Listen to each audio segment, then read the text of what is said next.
Imamat 22. Kesucian persembahan. Tuhan menyuruh Musa menyampaikan perintah ini kepada Harun dan anak-anaknya. Perlakukanlah dengan pantas apa yang dipersembahkan bangsa Israel khusus untuk aku, supaya kamu tidak mencemarkan namaku yang suci. Akulah Tuhan.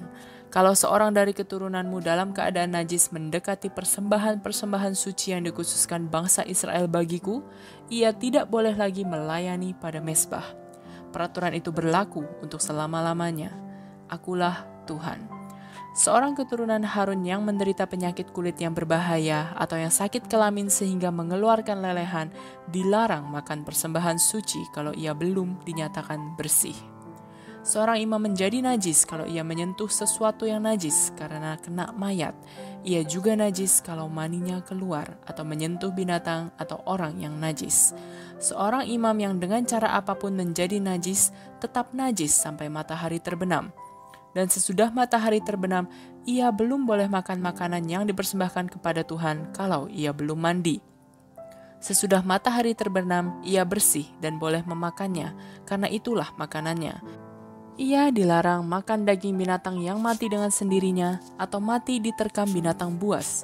Kalau ia memakannya, ia menjadi najis. Akulah Tuhan. Semua imam harus mentaati peraturan-peraturan yang kuberikan.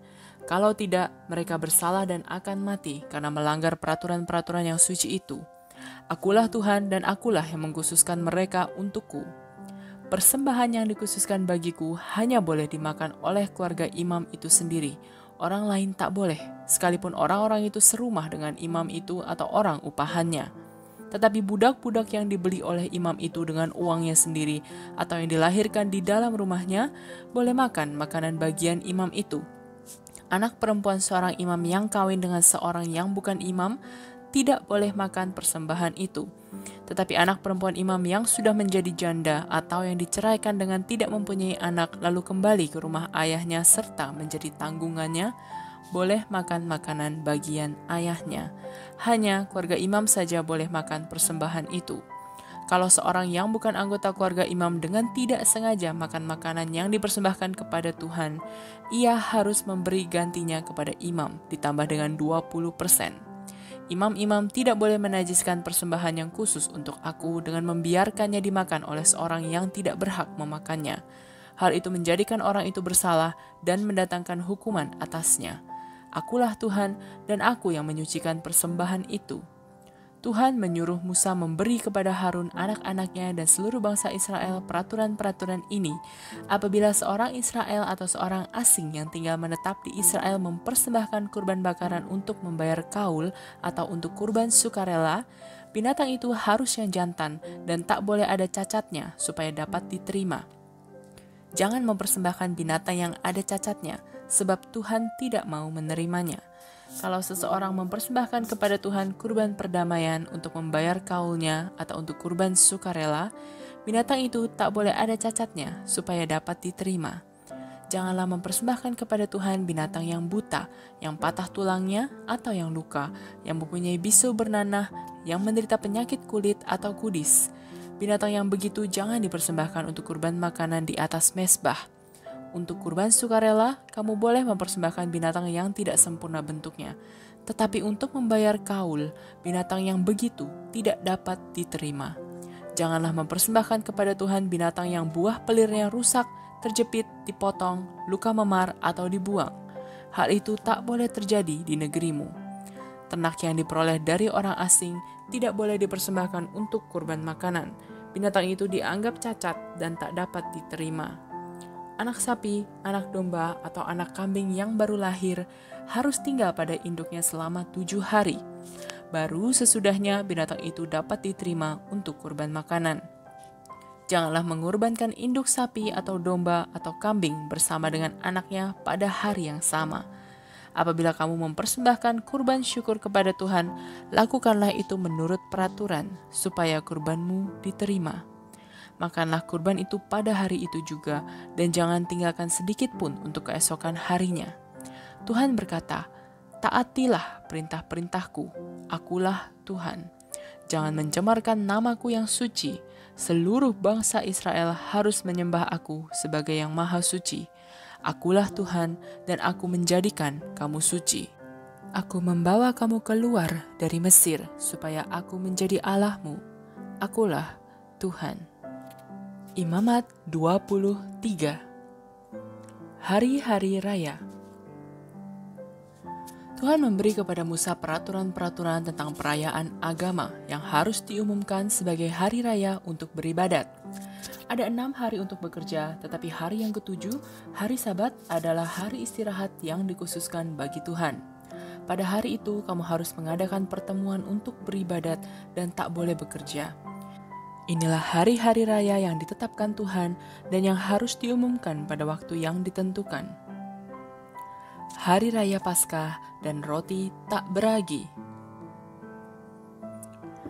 Hari Raya Paskah yang dirayakan untuk menghormati Tuhan mulai pada saat matahari terbenam pada tanggal 14 bulan 1. Besoknya tanggal 15 mulailah perayaan roti tak beragi, dan selama 7 hari kamu tak boleh makan roti yang dibuat pakai ragi. Selama 7 hari itu kamu harus mempersembahkan kurban makanan kepada Tuhan.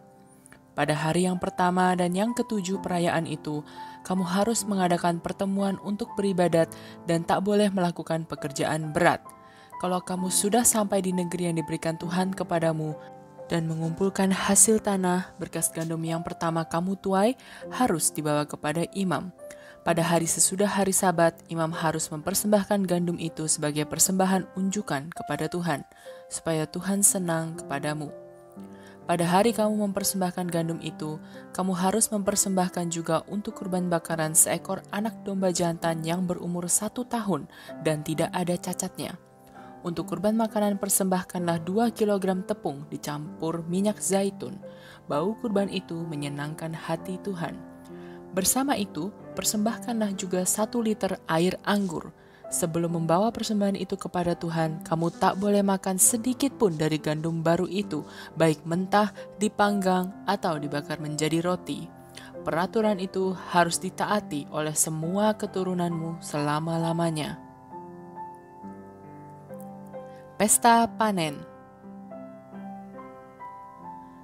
Mulai dari hari sesudah Sabat, waktu kamu mempersembahkan kepada Tuhan berkas gandum yang pertama, kamu harus menghitung 7 minggu penuh. Pada hari yang ke-50, yaitu hari sesudah Sabat yang ke-7, kamu harus membawa kurban sajian kepada Tuhan. Setiap keluarga harus mempersembahkan 2 buah roti untuk persembahan unjukan bagi Tuhan. Tiap roti harus dibuat dari 2 kilogram tepung halus pakai ragi dan harus diserahkan kepada Tuhan sebagai persembahan hasil tanah yang pertama. Bersama roti itu, bangsa Israel harus mempersembahkan 7 ekor anak domba yang berumur 1 tahun, seekor sapi jantan muda, dan 2 ekor kambing. Masing-masing tak boleh ada cacatnya dan harus dipersembahkan untuk kurban bakaran bagi Tuhan, dengan kurban sajian dan kurban air anggur. Bau kurban itu menyenangkan hati Tuhan. Persembahkanlah juga seekor kambing jantan untuk kurban pengampunan dosa dan 2 ekor domba jantan yang berumur 1 tahun untuk kurban perdamaian. Roti dan kedua anak domba itu harus dipersembahkan oleh imam sebagai persembahan unjukan bagi Tuhan, dan itu untuk bagian imam. Persembahan-persembahan itu adalah suci.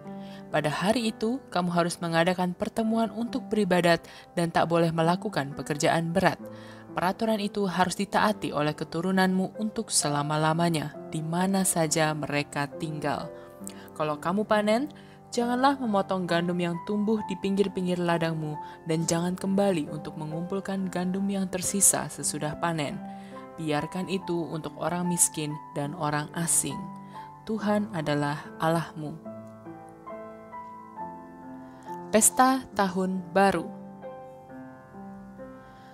Tanggal 1 bulan 7 harus dirayakan sebagai hari yang khusus untuk beristirahat. Hari itu ditandakan dengan bunyi trompet dan kamu harus mengadakan pertemuan untuk beribadat.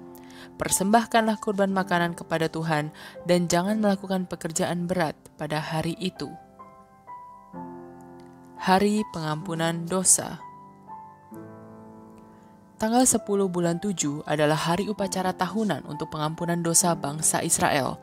Pada hari itu kamu harus berpuasa dan mengadakan pertemuan untuk beribadat serta mempersembahkan kurban makanan kepada Tuhan. Janganlah bekerja, sebab hari itu adalah hari pengampunan dosa supaya kamu mendapat ampun di hadapan Tuhan Allahmu. Barang siapa makan sesuatu pada hari itu, tidak dianggap lagi anggota umat Allah. Dan barang siapa melakukan pekerjaan pada hari itu, dihukum oleh Tuhan sendiri dengan hukuman mati. Peraturan itu berlaku untuk semua keturunanmu di mana saja mereka tinggal.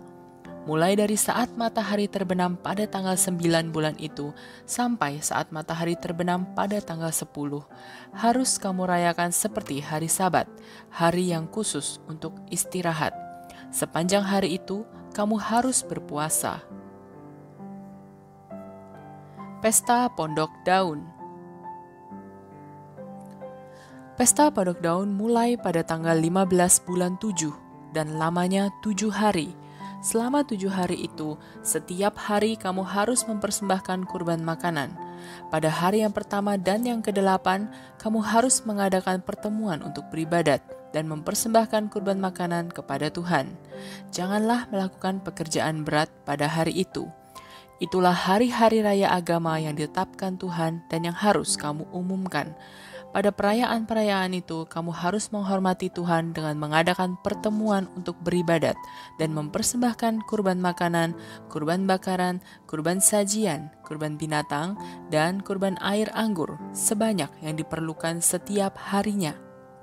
Perayaan-perayaan itu merupakan tambahan pada hari-hari Sabat biasa. Jadi persembahan-persembahan itu adalah juga tambahan pada pemberianmu yang biasa, pada kurbanmu untuk menebus kaul atau kurban sukarela yang kamu berikan kepada Tuhan. Sehabis panen, mulai tanggal 15 bulan 7, kamu harus mengadakan perayaan selama 7 hari. Hari yang pertama dan yang ke-8 adalah hari yang khusus untuk beristirahat. Pada hari yang pertama, kamu harus memetik buah-buahan yang paling baik dari kebunmu, juga daun-daun palem dan ranting-ranting dari pohon-pohon yang rimbun. Lalu mulailah perayaan sukacita untuk menghormati Tuhan Allahmu. Perayaan itu harus kamu langsungkan selama 7 hari. Peraturan itu harus dilakukan oleh keturunanmu untuk selama-lamanya. 7 hari lamanya seluruh bangsa Israel harus tinggal dalam pondok-pondok daun, supaya keturunanmu tahu bahwa Tuhan menyuruh bangsa Israel tinggal dalam pondok-pondok yang sederhana ketika Ia membawa mereka keluar dari Mesir. Dialah Tuhan Allahmu. Begitulah Musa menyampaikan kepada bangsa Israel peraturan-peraturan tentang cara mengadakan perayaan-perayaan untuk menghormati Tuhan.